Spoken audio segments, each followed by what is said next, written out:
A company funded by Senator J.D. Vance allegedly exposed workers to nightmarish conditions, this is according to the subject of a new CNN report, which details the rise and fall of AppHarvest, which was an indoor agriculture company. As a venture capitalist, J.D. Vance had invested about $150,000 into the startup and went on to take a seat on the board of directors until its failure 3 years later when the company declared bankruptcy with hundreds of millions of dollars in debt. So that's a disaster. So what happened? What happened? Well, the CNN report found that the company not only failed as a business after pursuing rapid growth, big surprise, but also provided a grim job experience for many of the working class Kentuckians Vance vowed to help. In fact, complaints filed with the U.S. Department of Labor and a Kentucky regulator between 2020 and 2023 show that workers alleged that they were given insufficient water breaks and weren't provided adequate safety gear. Some workers said that they had suffered heat exhaustion or injury, though state inspectors did not find any violations. So let me just stop there. I used to work in factories, okay? I remember when the OSHA regulators would show up. I remember all the bosses telling everybody, oh, you better be following the rules to the letter today because we got the OSHA inspectors and you're going to get in trouble if you don't, if you break the rules. So make sure to wear your hard hats, make sure to wear your regulation glasses. And if you wear normal glasses like I do, then you got to put the big, goofy plastic ones over your glasses so that you can protect your eyes. Because I could get away with not doing that, only having the little side shields. And that's only sometimes. And so, oh, you better clean up your act because the OSHA inspectors are coming in and you don't want to get in trouble. So that's probably how they played it at AppHarvest. And by the way, there's a story here in this of when Mitch McConnell showed up, what they did. And it's gonna not surprise you, but it's going to infuriate you too.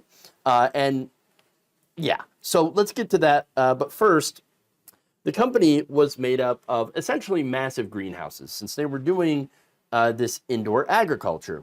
And it's supposed to be one of those things where, basically it's kind of like stacked up, okay? Vertical agriculture, which makes sense, okay? So that's kind of a cool idea. However, temperatures inside those greenhouses would regularly reach triple-digit temperatures, 128 degrees Fahrenheit, according to one worker, Anthony Morgan, who said, quote, a couple days a week, you'd have an ambulance show up, and you'd see people leaving on gurneys to go to the hospital. Wow. Another worker, Shelby Hester, told the outlet that workers were routinely taken out of the greenhouse by medical personnel because they were suffering from heat stroke symptoms. So this was a common problem at this place. Those who went to the doctor, by the way, she said, were told by managers that a doctor's note was not sufficient reason to miss a shift. So hold on here. You go to work in inhumanely high temperatures, okay? Temperatures which lead to health problems. You suffer heat stroke, you end up in the hospital, or you get, have to go to the doctor as a result of those, exposure to these, the repeated exposure to these high temperatures. And then your manager's like, oh, by the way, you weren't authorized to miss your shift. This is going to count against you, What? What in the capitalist hell is this? All right. And again, J.D. Vance sitting on the board. Now, she added, I had to bring my own N95 masks, talking about how they didn't have enough equipment. Because she says, I was getting sick from the amount of mold and just nasty stuff that was in there. So this is worse than J.K. Rowling's house, okay, when it comes to the mold. Now, this is probably the most unsurprising yet hypocritical, amazing thing of this whole story, right? So now, despite promising local jobs, and for a little while they did, the company eventually had an exodus of employees because of the bad working conditions, that they began contracting migrant workers from Mexico, Guatemala, and other countries, according to numerous former employees. And there it is. Nobody wants to work. No. Nobody wants to work in those conditions because it's hazardous to your health. And so, of course, what do?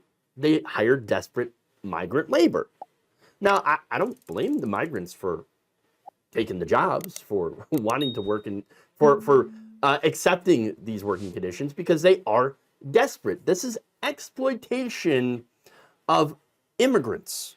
So that's what this is, right?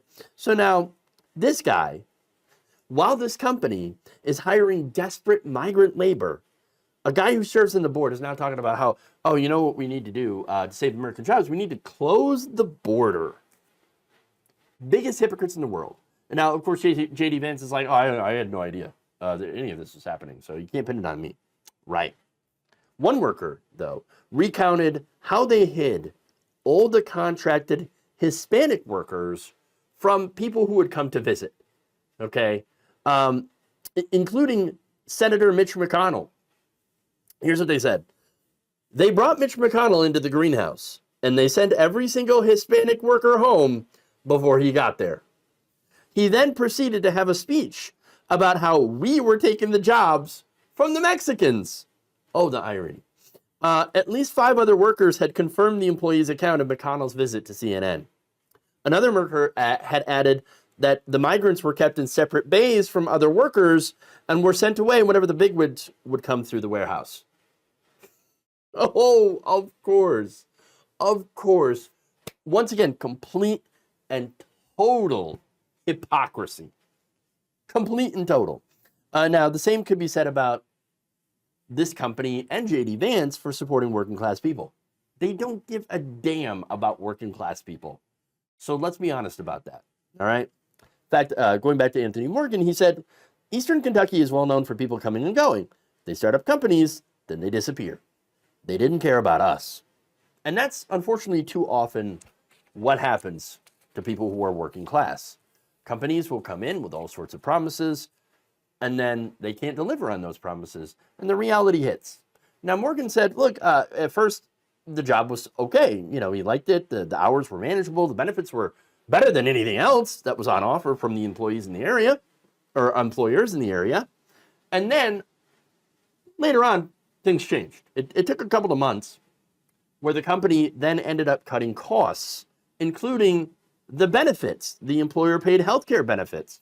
And then the managers were also hit with meeting far higher production quotas, which meant longer hours, fewer breaks.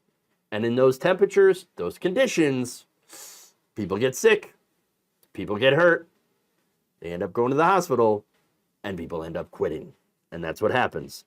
It got so bad that Morgan had tried to organize his fellow workers, which is based as hell, and was fired for taking time off to heal an injury that he suffered on the job. Yeah. So, you get hurt on the job. Oh, but we didn't allow you to take that time off your shift, so you got to go. Unfortunately, you would think that would be illegal, right? No, it happens. It happens. Look, I once got hurt on the job, pulled my back, needed a couple of days of, just probably like a week or so restricted, restricted work, because pulled my back muscle and couldn't really lift the pontoon tubes. I was working at a pontoon company, right? I was a stringer, and I was like, oh man, I pulled my back. I got to go, be on restriction because I visited the company doctor. I get back and they're like, we don't need you anymore. So that happens. It happens all the time. And so, I mean, it's horrible the way that workers are treated in this economy. Now, here's what he had said, Morgan. Quote, making the decision to go work at AppHarvest, like many of us made, the livelihood just went right down the drain. I blame all the original investors, including J.D. Vance, who stayed invested even after he left the board in 2021 to go run for Senate on, I'm supporting the workers of Appalachia. No, this guy has the audacity to talk about his record of starting businesses. Well, this is part of his record, and it ain't good. Remember that. on November 5th. Thank you for watching. If you enjoyed this video, please like, share, subscribe with the bell icon in order to get notified whenever a new video is released. And if you want to support independent, progressive media through this difficult time where it seems like everybody is shutting down, you can become a member on our YouTube page, you can become a subscriber on Facebook, or you can go to my Patreon.